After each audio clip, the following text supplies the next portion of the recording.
సాయంత్రం 6 గంటల సమయం. జనంతో కిటకిటలాడుతూ ఉంది. ఒక యువతి, సౌమ్య, ఏజ్ 25, బెంచ్పై కూర్చుని ఫోన్లో స్క్రోల్ చేస్తోంది. ఆమె ముఖంలో ఏదో తెలియని టెన్షన్తో ఉంది. ఒక వింత స్త్రీ, 40-50 ఏళ్ళు, ఒక చీరలో జుట్టు విడిచిపెట్టి రైల్వే స్టేషన్లో ఒక అమ్మాయిని చూస్తూ నిలబడింది. ఆమె కళ్ళు చూడ్డానికి భయంకరమైనలా ఉన్నాయి. సౌమ్య భయపడి ముఖంపై చెమటలు పడుతున్నాయి.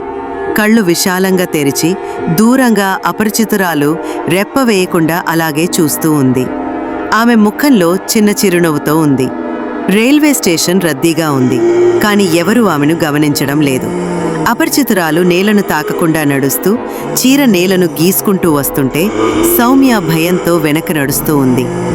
ఆమె బ్యాగ్ నేలపై పడుతుంది. అప్పుడు అపరిచితురాలి ముఖంలో నవ్వు దయ్యంలా ఉంది. అపరిచితురాలు సౌమ్యకు ఒక అడుగు దూరంలో ఉంది. ఆమె కళ్ళు మిడుగురులా మెరుస్తూ, ముఖంలో దయ్యం నవ్వు. సౌమ్య భయంతో వణుకుతూ ఉంది. రైల్వే స్టేషన్ ఖాళీగా, నిశ్శబ్దంగా ఉంది. సౌమ్య ముఖం చెమటతో తడిసి ఉంది. అప్పుడు సౌమ్య ఒక్కడే ఉన్న రైల్వే స్టేషన్లో ఉన్న బెంచ్పై కూర్చుని మొబైల్ను వదిలేసింది. అప్పుడు ఆ అపరిచితురాలు మాయమైంది.